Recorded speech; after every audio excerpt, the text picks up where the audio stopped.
오늘 말씀은 의인을 찾으시는 하나님인데요. 하나님께서는 만물을 지으셨을 뿐만 아니라 그 모든 만물을 하나님의 뜻에 합당한 형상대로 지음받은 인간 아담을 만들어서 그 모든 것을 다스리고 정복하며 살게 하셨습니다. 그렇지만 그런 은혜를 입은 아담 하와가 그 은혜를 그만 잊어버리고 그리고 하나님 앞에 악을 행하고 말았습니다. 그것이 선악과를 먹는 행동이었죠. 그때 하나님은 아담을 찾습니다. 아담아, 네가 어디 있느냐? 이 찾으시는 하나님. 오늘도 예배하는 여러분들에게 하나님은 여러분을 찾고 계신다는 것. 여러분들이 하나님 앞에 예배하기를 원하여 찾고 계시고 하나님이 기뻐하시는 뜻에 합당한 자리로 나아오기를 찾고 계시고 부르고 계시는 하나님이심을 우리는 알아야 할 것입니다. 노아 홍수의 심판 때에도 세상의 죄악이 가득함을 보시고 하나님은 한탄하셨다. 근데 그렇게 한탄하시면서 심판을 계획하신 하나님이 노아를 부르시는 거예요. 노아를 찾으신 거예요. 그래서 하나님이 보신 노아, 참으로 그는 의인이요 당대의 완전한 자라. 하나님과 동행을 했다. 하나님이 찾는 의인 속에 그는 들어간 거예요. 그래서 홍수 심판 때에 그는 멸망을 면하고 그리고 하나님께서 살리시는 은혜를 입었던 것이었습니다. 오늘 본문은 소돔성의 멸망을 말씀하고 있는데 아브라함의 조카였잖아요. 지난주에 우리가 올바른 선택이라는 말씀을 나눴는데 네가 우하면 내가 좌하고 네가 좌하면 내가 우하겠다 해서 아브라함이 양보했더니 롯이 먼저 선택하여 간 것이 이 소돔 땅이었다고 했지 않았습니까? 근데 그곳에 가서 살았는데 그 롯이 사는 그 땅이 죄악이 가득한 땅이 되어버렸어요. 그래서 하나님께서 그 소돔과 고모라의 죄악이 심해 그 사실을 알아보시기 위하여 오셨다는 거예요. 그들을 심판하려고 오셨다는 것이죠. 그때에 오늘 본문 바로 앞에 20절 21절 말씀에 보면 여호와께서 이제 아브라함에 대한 말씀을 하시면서 말씀하시는 거예요. 20절 소돔과 고모라에 대한 부르짖음이 크고 그 죄악이 심히 무거우니 내가 이제 내려가서 그 모든 행한 것이 과연 내게 들린 부르짖음과 같은지 그렇지 않은지 내가 보고 알려하노라 라고 합니다. 이 소돔성의 멸망을 위하여 심판하시기 위하여 오신 여호와께서 아브라함에게 이 사실을 알려주는 거예요. 여호와께서 아브라함에게 알려주시는 그것에 대해서 17절에 보면 내가 하려는 것을 아브라함에게 숨기겠느냐라고 말씀을 해요. 내가 하려고 하는 걸 아브라함에게 숨기겠느냐? 저는 이 말씀에 참 은혜를 많이 받은 말씀 중에 하나인데요. 하나님이 하시는 일을 아브라함에게 숨기지 않겠다, 다 알려주겠다. 이거 얼마나 감사한 일인지 몰라요. 오늘 예배하는 여러분들이 하나님이 하실 일을 다른 사람에게는 몰라도 여러분에게는 다 말할 수 있는, 이게 뭘 얘기하는 거예요? 하나님과의 관계가 아브라함은 열려있는 관계였다는 거예요. 제가 간혹 그런 말을 했죠. 목회하면서 누군가에게 마음을 터놓고 불러서 이야기할 수 있고 뭘 맡길 수 있고 시킬 수 있다는 것, 그것은 여러분 그게 바로 목회자의 마음에 합당하며 기쁨이 되고 협력자의 자리에 있는 성도입니다. 누군가에게 무슨 말을 하는 것조차도 부담스럽고 시험 들까 봐 걱정되고 맡기질 못한다면 여러분 그것은 결코 올바른 신앙생활하는 사람이라고 말하기는 좀 쉽지는 않습니다. 아브라함에게는 모든 것을 말할 만큼 하나님과 아브라함의 관계는 참으로 좋은 관계였다라는 것을 말해주고 있는 것입니다. 우리 서강교회 성도 여러분들은 하나님과의 관계가 정말 아름답고 좋은 관계가 될 수 있기를 바랍니다. 또 목회자와의 관계도 마찬가지입니다. 선하고 좋은 관계. 그래서 바울이 정말 그가 사역하는 데 도움이 됐던 교회와 성도들의 이름을 일컬어가면서 고백했던 그 많은 고백들의 속에 들어가 있는 그 이름들처럼 여러분들의 이름이, 제가 목회할 때 여러분의 이름이 불려지면 야, 그분은 나의 동역자지, 그분은 내가 목회하는 데 큰 힘이 됐던 분이지라고 말할 수 있고, 이후로도 제가 목회를 마친 이후로도 여러분들에 대하여 말할 수 있는 그런 우리 성도들이 될 수 있기를 바랍니다. 그래서 어쨌든 하나님께서는 이런 멸망을 선포할 때 아브라함은 여호와 앞에 나아가서 의인과 악인을 함께 멸하실 건가를 물으면서 그 여호와 앞에 기도하는 모습이 나오죠. 악인과 함께 의인을 멸할 수 있겠습니까? 그러지 않기를 바라는 간구함이 있는 거예요. 그래서 오늘 24절 말씀에 25절까지 보면 그 성중에 의인 50명이 있을지라도 주께서 그것을 멸하시고 그 50의인을 위하여 용서하지 아니하시리이까? 주께서 대답합니다. 의인을 악인과 함께 죽이심은 부당하며 의인과 악인을 같이 하심도 부당하니 이 세상을 심판하여 정의를 행하실 것이 아닙니까? 라고 아브라함은 여호와께 간구를 하는 거예요. 의인과 함께 악인을 멸하는 것이 옳지 않다는 거죠. 이 아브라함의 기도 속에 뭐가 있습니까? 저 소돔성에는 의인이 그래도 있지 않겠습니까? 라는 기대감의 이야기입니다. 간구입니다. 하나님의 대답은 그 이후로 50명, 45명, 40명, 30명, 20명, 10명까지 내려가는데 하나님의 대답은 일관적이었습니다. 만일에 거기 그래 의인이 50명만 있으면 난 멸망 안 시킬게. 40명 안 시킬게. 30명, 20명, 10명, 10명만 있어도 내가 멸하지 아니하리라. 그러나 결과는 무엇이었습니까? 의인이 없었습니다. 하나님은 의인을 찾으셨지만 의인이 있었다면 그 성을 멸하지 않을 것이라고 그들을 위하여, 악인들 때문에가 아니라 그 의인 때문에 멸망시키지 않겠다고 말씀을 하시는데 결과는 멸망을 당했잖아요. 그 멸망을 당한 것이 결과적으로 무엇입니까? 의인이 없었다는 이야기입니다. 그렇다면 하나님이 찾으시는 의인은 어떤 사람일까? 오늘도 하나님께서는 의인을 찾고 계신다는 사실을 우리가 헤아려 볼 때 오늘 예배하는 여러분들이 하나님이 찾는 의인이 될 수 있기를 바라는 것입니다. 우리 서강교회 성도들이 하나님 앞에서 하나님이 이 시대에 지금 오늘 찾으시는 의인이 되기만 하면, 여러분이 의인으로 하나님 앞에 발견되기만 하면 여러분 때문에 여러분 가정이, 여러분 때문에 여러분들의 사업장이, 직장이, 여러분 때문에 우리 교회가, 여러분 때문에 이 나라와 민족이 멸망당하지 않을 수 있다는 것 아니겠습니까? 바로 그러한 의인, 그렇게 하나님이 찾으시는 의인이 되는 여러분 될 수 있기를 바라요. 그렇다면 하나님이 찾는 의인은 누굴까? 하나님이 찾는 의인은 하나님의 형상대로 지음받은, 하나님의 형상대로 지음을 받은 그 하나님의 창조의 목적에 합당한 그러한 사람, 그러한 사람다운 사람, 바로 이 사람이 하나님이 찾는 의인입니다.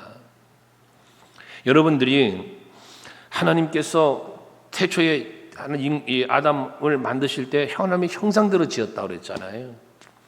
오늘 우리들이 하나님 앞에 구원을 받았습니다.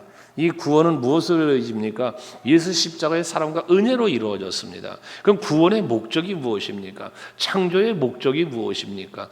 그 목적에 합당하게 사는 사람, 이 사람이 하나님이 찾는 의인이라는 거예요. 성경은 말했습니다.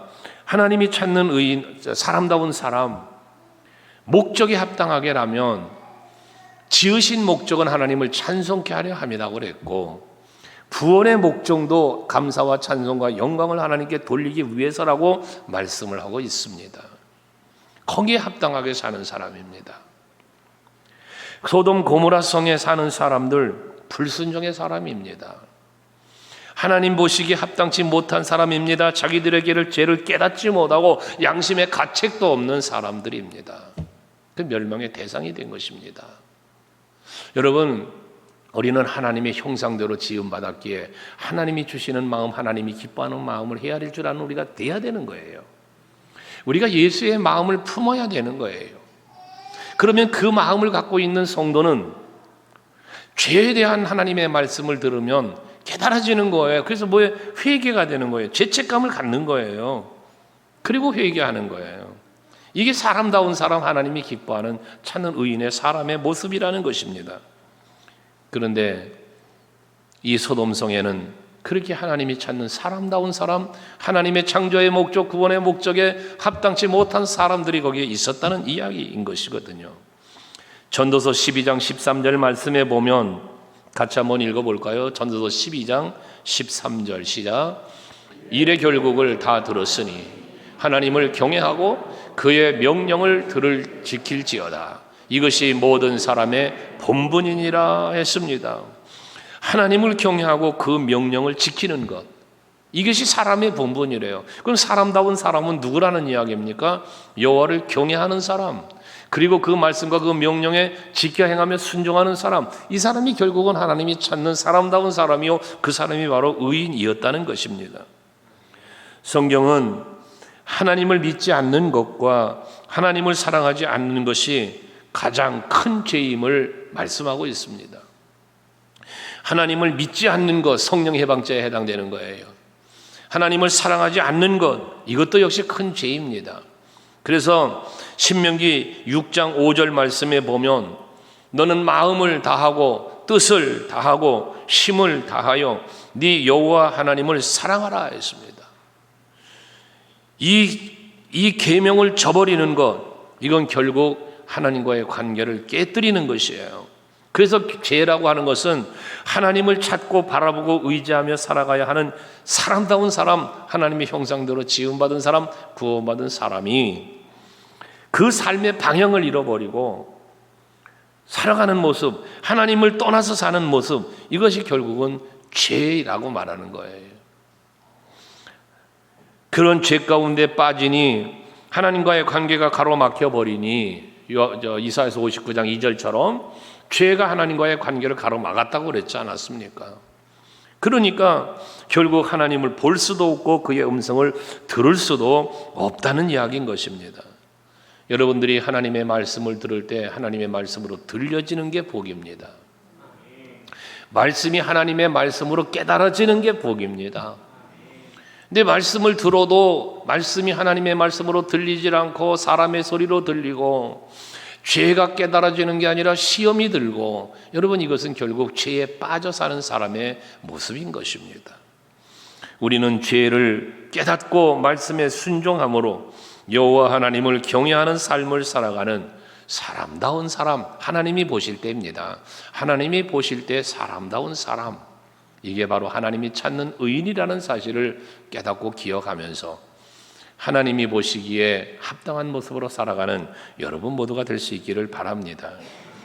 두 번째로 하나님이 찾는 의인은 믿음의 사람, 당연히 믿음의 사람입니다. 앞에서 사람다운 사람이라는 건 창조적 목적이라고 말했다면, 이 두 번째 믿음의 사람이라는 것은 새롭게 거듭난 사람입니다. 옛사람이 죽고 예수를 믿지 않았던 옛사람, 예수를 알지 못했던 옛사람, 그래서 구습을 따라 살던 옛사람이 죽고, 세상의 것들을 따라가면 세상 욕심 따라가던 옛사람이 죽고, 그리고 오직 예수를 믿고 오직 예수를 바라보며 이젠 세상이 아닌 하나님의 나라를 바라보며 사는 사람, 이게 하나님이 찾는 의인이요 믿음의 사람입니다. 그래서 믿음의 사람이라고 말하는 것은 새롭게 변화된 사람을 말하는 것이고, 그 새로운 변화는 삶의 변화를 말하는 거예요. 우리의 믿음은 우리에게 거듭남이라는 것을 선물해 주었고, 영생을 선물해 주었고, 영원한 하나님의 나라를 소망하며 살 수 있게 만든 것, 그게 곧 믿음입니다. 여러분들이 그 믿음의 사람이 되셔서 하나님을 기쁘시게 해드리는 믿음, 또 여러분들의 구원을 이루는 믿음, 또 여러분들의 삶 속에 기적을 일으킬 수 있는 믿음, 바로 그 믿음의 사람이 되어서 하나님이 찾는 의인 속에 들어가는 여러분 될 수 있기를 바랍니다. 특별히 히브리서 11장 6절에 보면 믿음이 없이는 하나님을 기쁘시게 할 수 없다는 말씀을 하고 있지 않습니까? 이 말씀의 의미를 찾아보면 결과가 무엇입니까? 믿음이 없이는 하나님을 기쁘시게 못한다 라고 말하면서 하나님께 나아가는 자는 그래요. 하나님께 나아가는 자, 이거는 믿음으로 뭐 하는 거예요? 믿음으로 하나님을 찾고 믿음으로 하나님께 나아가는 삶을 사는 걸 말하는 거예요. 그래서 야고보 사도가 말하는 것처럼 행함이 없는 믿음은 곧 죽은 믿음이라고 말하는 것처럼 행함으로 믿음을 갖고 사는 사람, 이 사람이 결국 하나님을 기쁘시게 되는 믿음의 사람이라는 것이죠. 그래서 마지막 때에 하나님께서 찾으시는 의인의 자리까지 이르르는, 이게 믿음으로 사는 자의 삶인 것이거든요. 여러분들이 지금은 믿음을 지키고 믿음대로 살려고 힘쓰는 과정을 살고 있는 과정 속에 있는 겁니다. 오늘의 예배도 그 과정에 하나입니다. 여러분들의 헌신과 수고와 봉사하는 모든 거 다 그 믿음으로 사는 삶의 과정들입니다. 그 과정을 거쳐서 마지막 어디에 이르릅니까? 하나님의 보좌 앞에 이르게 되는 거예요. 믿음으로 가는 거예요. 그래서 애기들이 부르는 찬양처럼 하나님의 나라는 돈으로도 못 가요, 힘으로도 못 가요, 지식으로 못 가요. 믿음으로 가는 나라, 하나님 나라라고 우리가 찬양을 하지 않습니까? 그것처럼 여러분들 하나님을 기쁘시게 하는 믿음으로, 그 믿음을 행함으로 계속 날마다 살아서 그 믿음으로 살아간 날마다의 삶의 연장선상의 마지막 종착지가 하나님 보좌 앞에 하나님을 기쁘시게 해드리는 이와 같은 믿음의 사람이 될 때 하나님이 찾는 의인이 되어 하나님의 기쁨이 되는 자리에 서게 된다는 말씀이에요. 아브라함의 모든 순종, 고향과 친척과 아버지 집을 떠나라, 이스마엘을 버려라, 이삭을 번제로 드려라, 이 모든 명령들, 이 명령에 순종했던 아브라함의 믿음을 우리는 알지 않습니까? 이게 바로 하나님이 찾는 의인의 믿음이었습니다. 다윗은 담대함으로 골리앗과 싸우러 나아갔고 담대한 믿음으로 모든 역경과 고난을 이겨내며 오히려 하나님께 감사와 찬송과 영광을 돌렸던 그 담대한 다윗의 믿음, 이것이 곧 하나님이 찾는 의인의 믿음의 모습이었다는 것입니다.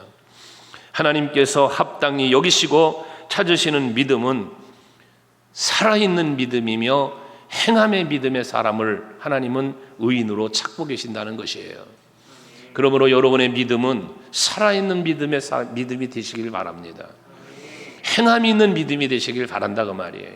지식으로 많은 아는 것이 믿음이 아니에요. 진정한 믿음은 내가 아는 것을 믿는다면 믿음은 무엇으로 이어져야 돼? 행동으로 이어져야 돼요. 사랑도 마찬가지예요. 나는 당신을 사랑합니다. 마음속에 사랑이 아무리 가득 차 있어도 사랑의 행동이 나타나지 않는다면 그 사랑은 가치가 없는 거예요. 하나님이 여러분을 엄청나게 사랑해요.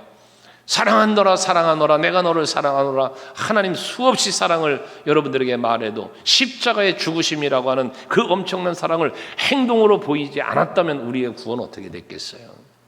그런 것처럼 여러분들의 믿음이 하나님 앞에 보여지는 믿음, 사람 앞에 보여지는 믿음 될 수 있기를 바랍니다. 그게 하나님이 찾는 의인이에요. 여호수아와 갈렙을 아시잖아요. 저들의 믿음을 하나님이 보시는 거예요. 저들의 말을 하나님이 듣는 거예요. 그리고 그 믿음을 보시고 저들로 가나안을 들어가게 하시지 않았습니까? 다윗의 믿음을 보시고 골리앗을 이기게 해주셨지 않았습니까? 여러분의 믿음을 보시고 하나님 여러분들에게 어떤 은혜와 기적을 베푸실까요? 또 지금까지 그런 은혜를 베푸셨습니까? 하나님이 찾는, 하나님이 기뻐하는 우리 성도들의 믿음이 될 수 있기를 바랍니다. 마태복음 8장에 보면 13절에 백부장의 믿음을 보시고 예수께서 얼마나 기뻐합니까? 감동받는 거예요.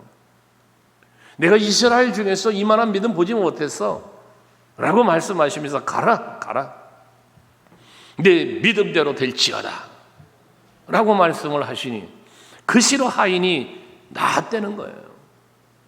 오늘 이 시간에 예배하는 여러분의 예배가 믿음의 예배가 되셔서 내 믿음대로 될지어다 하셔서 여러분들이 예배 마치고 집에 가보니 내가 가지고 있던 기도의 제목이 해결이 됐어. 이게 믿음의 기적 아니겠습니까?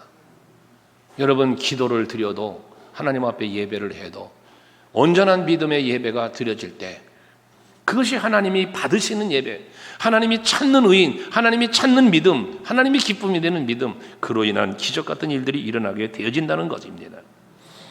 그러므로 우리가 모두 다 하나님이 보시기에 합당한 삶으로 하나님이 찾으시는 의인이 되어서 그의 합당한 은혜와 복을 다 받아 누리는 여러분 모두 될 수 있기를 바랍니다. 또 세 번째로 하나님이 찾는 의인은 누구일까? 바로 충성스러운 사람을 하나님은 찾습니다. 의인으로 찾는다 그 말이에요. 충성스럽다라고 하는 이 말은 어원적으로 본다면 생명을 아끼지 않는, 내게 맡겨진 일을 감당하려 하는 데는 생명조차 아끼지 않는 모습, 그게 곧 하나님이 요구하고 찾는 충성입니다. 사도행전 20장 24절에서 사도 바울의 고백을 우리는 간혹 묵상했죠. 내게 주어진 사명을 감당하려 하면은 목숨조차도 아끼지 아니했다, 귀한 것으로 여기지 않았다라는 고백을 바울이 하지 않습니까? 그게 충성이라는 거예요. 고린도전서 4장 2절에서 맡은 자에게 구할 것은 충성이라고 말씀하고 있는데, 그 충성이 뭐냐? 내게 맡겨진 직분과 사명을 감당하려 할 때 목숨조차도 아끼지 않고 그 맡겨진 직분을 감당하려고 힘쓰는 것, 이게 곧 충성이라는 거예요.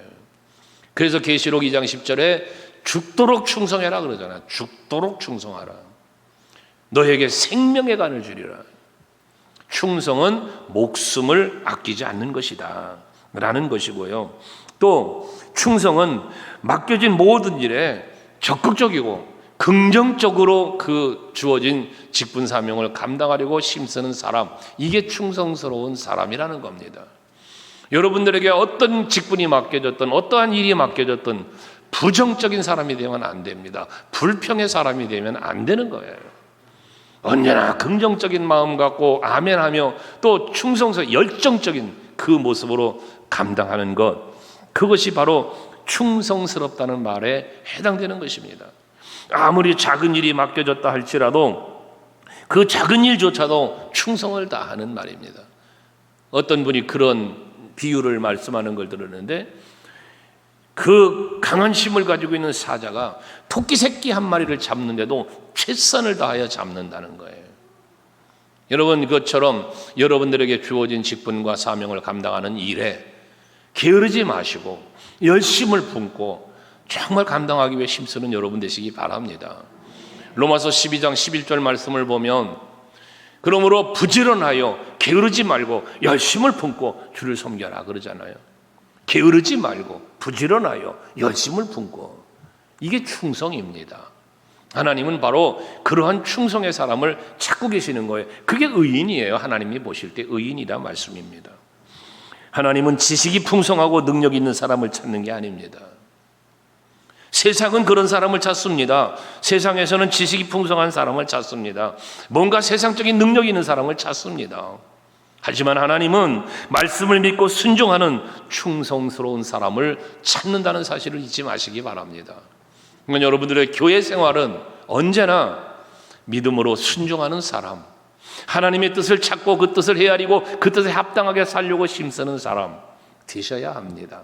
그게 하나님이 보실 때 충성스러운 사람이라는 말씀입니다. 달란트의 비유에서 예수께서 말씀하신 것처럼 5달란트, 2달란트, 1달란트는 맡겼는데 5달란트 받은 자와 2달란트 받은 자는 남긴 자가 되었잖아요. 그런데 이들의 특징이 무엇입니까? 주인이 맡기고 떠나자마자 즉시 가서, 그래서 즉시 가서 그 맡겨준 걸 갖고 즉시 가서 뭐 했어요? 열심히 산 거예요. 그래서 남긴 거예요. 그러니까 뭐라고 칭찬합니까? 마태복음 25장 21절 보면 잘하였도다 착하고 충성된 종아, 잘하였도다 착하고 충성된 종아, 네가 적은 일에 충성하였으면 내가 많은 것을 내게 맡기리니 네 주인의 즐거움에 참여할지어다. 이게 남긴 자, 이 남긴 것은 뭐예요? 열심히 일하는 사람이에요. 충성한 사람이에요. 그 사람을 하나님은 찾는다는 거예요. 그 사람을 하나님은 원한다는 거예요. 여러분, 우리 소강교회 성도들이 그런 성도들 되시기 바랍니다. 여러분들에게 구원의 은총을 주셨어요. 여러분들에게 직분을 맡겼어요. 여러분들이 해야 할 뭔가를 맡겼어요. 그러면 맡겨진 그 부분에 있어서 내가 최선을 다하고 충성을 다하고 하나님 막 벌써 보시기에 합당한 모습으로 감당할 수 있는 여러분들이 되셔야 한다는 거죠. 이게 충성스러운, 하나님이 찾는 충성된 사람이라는 거예요. 그래서 충성된 사람의 특징을 말하기를 맡은 일에 최선을 다하는 것, 이게 충성된 사람의 특징이고, 또 하나는 그 일을 맡긴 분의 뜻을 잘 분별하고 그 뜻에 합당하게 사는 사람, 이게 바로 곧 충성스러운 사람이라는 거예요. 내가 아무리 열심을 내도 나를 세우신 하나님의 뜻에 합당하지 못한 열심을 낸다면 그것은 충성이 아닌 것입니다. 그래서 충성은 열정만 갖고 충성이라 말할 수 없고 세우신 하나님의 뜻을 헤아리고 그 뜻에 합당하게 행동하는 것, 이게 충성이라는 거예요. 하나님의 계획하신 일을 이루어 가실 때에는 언제나 그 시대마다 택하셔서 세우시고 하나님의 일을 이루게 하셨잖아요.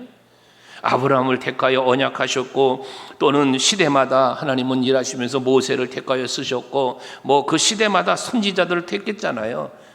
그 많은 사람들을 세워 가실 때 하나님께서는 무엇을 보시고 그들을 세우셨습니까? 하나같이 내 마음에 합한 자였습니다. 하나님의 마음에 합한 자였습니다. 여러분들도 무슨 일을 하려고 할 때 누군가 함께 하려고 하면 어떻습니까? 내 마음에 합한 자를 찾잖아요. 여러분들도 그러시지 않습니까? 하다못해 교회에서 주방에서 무슨 일을 하려고 해도, 하다못해 봉사하는 일을 하려고 해도 내 마음, 같이 마음이 맞는 사람과 함께 하려고 해요. 하다못해 밥을 같이 먹어도 마음에 맞는 사람이랑 밥을 먹고 싶죠. 내 마음에 맞는 사람을 찾는 거예요. 하나님도 마찬가지예요. 하나님의 마음에 맞는 사람을 찾아요. 이 시대에 여러분들을 다윗처럼 쓰시고자 하면 다윗같이 내 마음에 맞는 사람을 찾는 거예요. 하나님이. 여러분, 하나님이 찾으시는 사람에 해당되시기를 바라요.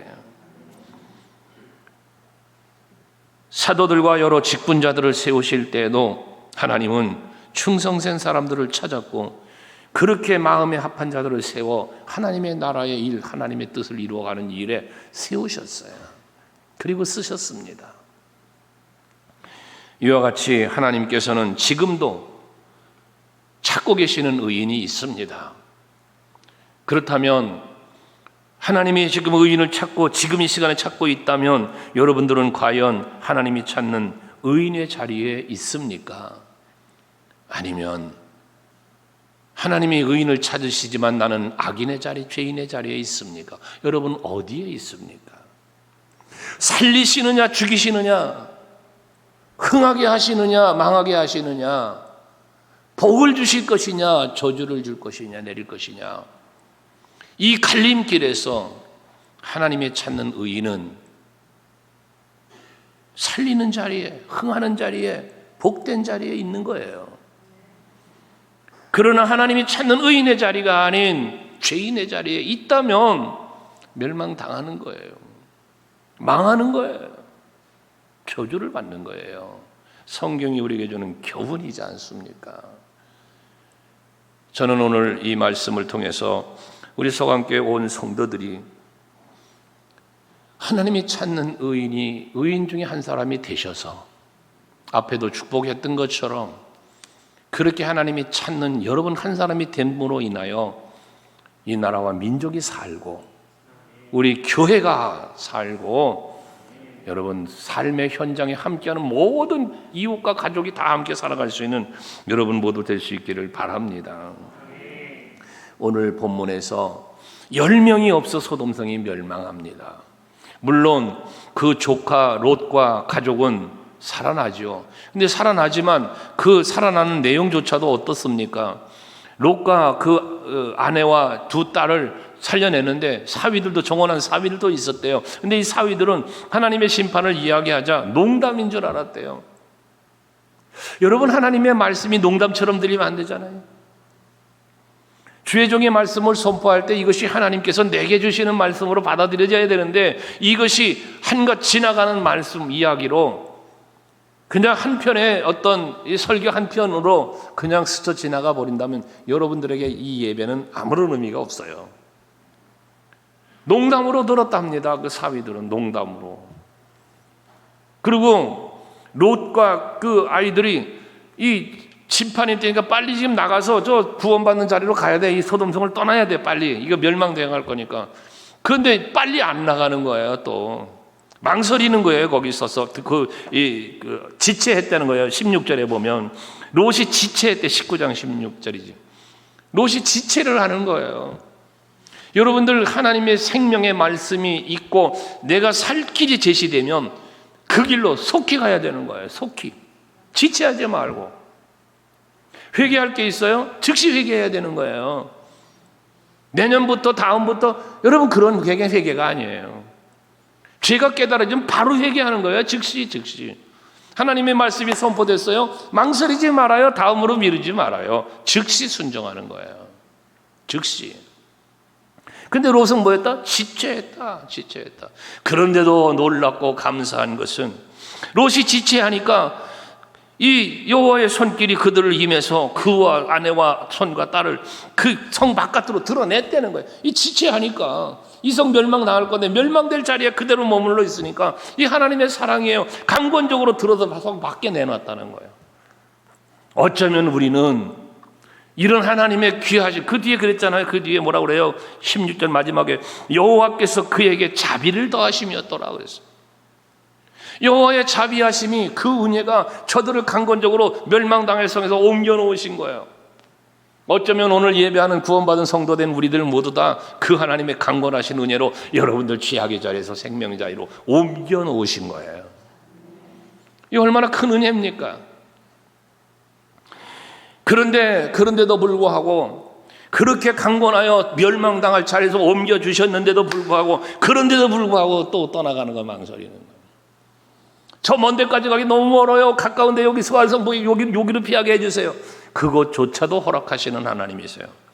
이게 하나님의 긍휼이에요. 여러분들이 세상과는 멀어지고 애굽에서 출애굽한 이스라엘 백성이 사흘길 먼 길 가라는 거거든요. 사흘길 먼 길을 가야 되는 거예요. 근데 망설이는 거예요. 이것조차 힘들다는 거예요. 그러니까 하나님은 가까운 것을 지명해 주시면서 살 길을 또 스왈성으로 열어주셨어요. 그조차도. 여러분들이 믿음을 지키고 신앙 안에 온전하게 살아가려고 할 때 힘들어 하시면 하나님은 또 그것조차도 용납하시는 거예요. 그러시면서 은혜를 계속 베푸시는 거거든요. 이런 은혜 속에 있는데도 불구하고 26절에 보면 롯의 아내는 뒤를 돌아보았으므로 소금기둥이 되었더라는 거예요. 하나님이 살 길은 이 성을 빨리 떠나는 거야. 안 떠나고 망설이고 지체하니까 강제로 들어 옮겨내 놓으시고 빨리 도망가라. 그나마도 멀리 못 가겠다니 그러고 가까운 여기라도 가거라. 스왈성 알려줬는데도 그나마도 무엇은 미련이 남았던지 롯의 아내는 뒤돌아봤다는 거예요. 소금기둥이 되었다는 거예요. 여러분 신앙생활 뒤돌아보는 신앙생활 하지 않기를 원해요. 앞을 바라보시고 주를 바라보시고 하나님 나라 바라보시며 살아가는 여러분 되시기 바랍니다. 과거에 매인 사람이 되지 말아요. 과거에 매여진 사람이 돼버리면 미래가 없습니다. 그런 사람은 비전이 없습니다. 여러분 과거에 매이지 말고 내일을 향하여 새 꿈을 꾸고 새로운 비전을 보면서 살아갈 수 있는 여러분들이 되시기를 바랍니다. 제가 간혹 그런 얘기를 하잖아요. 왕년의 내가 지나온 날 왕년의 내가를 이야기하는 사람 치고 지금이 좋은 사람 거의 없어요. 여러분 항상 내일을 보며 가세요. 더 나은 내일, 오늘보단 더 나은 내일, 그 미래를 향하여 나아가시라고요. 모든 관계도 마찬가지예요. 더 나은 내일을 향하여 더 좋은 관계를 형성하기 위하여 가는 거예요. 지금까지 원수였으면 어때요? 이제부터 벗이 되고 이제부터 이웃이 되고 이제부터 협력자 동역자가 되면 되는 거잖아요. 이게 변화된 거예요. 아름다운 변화인 거예요. 복된 변화인 거예요. 이걸 하나님은 이런 사람을 찾는다는 거예요. 그래서 결국 저들은 아내는 소금기둥 됐고 롯과 두 딸만 이제 살게 되는데 19장 29절에 보시면요. 하나님이 그 지역의 성을 멸하실 때 곧 롯이 거주하는 성읍을 엎으실 때 하나님이 아브라함을 생각하사 롯을 그 엎으시는 중에 내보내셨더라 그랬어요. 그러니까 롯이 살 수 있는 길이 무엇이었습니까? 아브라함 때문이었다는 거예요. 아브라함을 생각해서 롯을 그 가족을 살려주셨다는 거거든요. 여러분 한번 생각해 보십시오. 저는 이 말씀을 읽으면서도 참 많은 기도를 한 부분이 있어요. 나 때문에 하나님이 나를 생각하셔서 누군가를 살려주고 누군가에게 복을 주고 그럴 수 있는 내가 아브라함처럼 되기를 바랍니다. 하나님께 기도를 했고요. 여러분 어느 분이 그런 얘기를 했어요. 기도를 하는데 너무 간절한 기도의 제목이 있어서 계속 기도를 하는데 하나님께서 빠른 응답을 주시지 않으니까 그렇게 기도했다는 이야기를 들었습니다. 하나님, 내 기도가 부족하다면 우리 목사님이 나를 위하여 기도해 주시는 기도를 들어주셔서 응답해 달라고 그러고 기도를 했다는 이야기를 들은 적이 있습니다. 전 그 얘기를 듣고 하나님 앞에 그런 기도를 했어요. 아버지요, 이 종의 기도를 들어주시고, 그래서 제가 목회하는 성도들에게 설령 그들이 잘못했을지라도, 설령 저들이 하나님 앞에 부끄럽고 부족함이 있을지라도 이 종의 기도를 들으시고 용서해 주시고 저들에게 복을 내려 달라고, 이와 같은 기도를 그때도 했고 지금도 끊임없이 합니다. 여러분, 저는 원하기는 우리 오늘 예배하는 여러분들이 롯 같은 사람으로 만족하지 말고 아브라함을 생각해서 살려지는 대상으로 만족하지 말고, 이제는 나 때문에 누군가가 살고 누군가가 나를 살릴 수 있는, 이게 복의 근원이죠. 이게 그렇지 않습니까? 오늘 오전 예배처럼 내가 위로받고 평안을 누리는 거로 끝나는 게 아니라 이제 내가 누군가를 위로해 줄 수 있고 내가 누군가에게 평안의 어떤 원동력이 될 수 있는 내가 될 수 있다면 이게 얼마나 복된 겁니까? 여러분, 누구 때문에 행복하십니까? 여러분, 누구 때문에 행복하세요?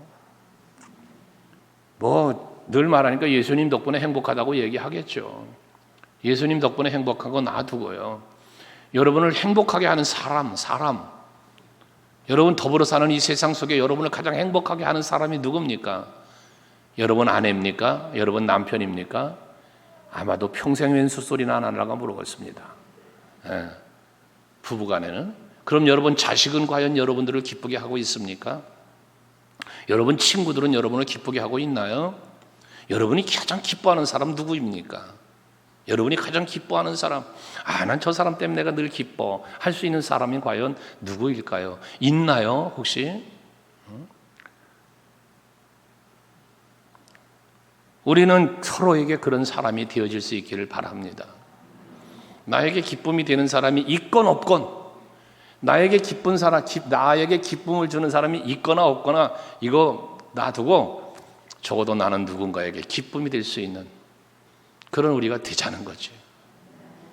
그래서 말하는 거나 생각하는 거나 행동하는 모든 것들이 아무것도 아닌 것 같지만 상대방의 마음을 아프게 하고 마음 상하게 하는 게 있고 또 마음을 기쁘게 하는 게 있잖아요. 말 한마디라도. 그러니 여러분들 행동도 마찬가지고요, 몸가짐도 마찬가지예요.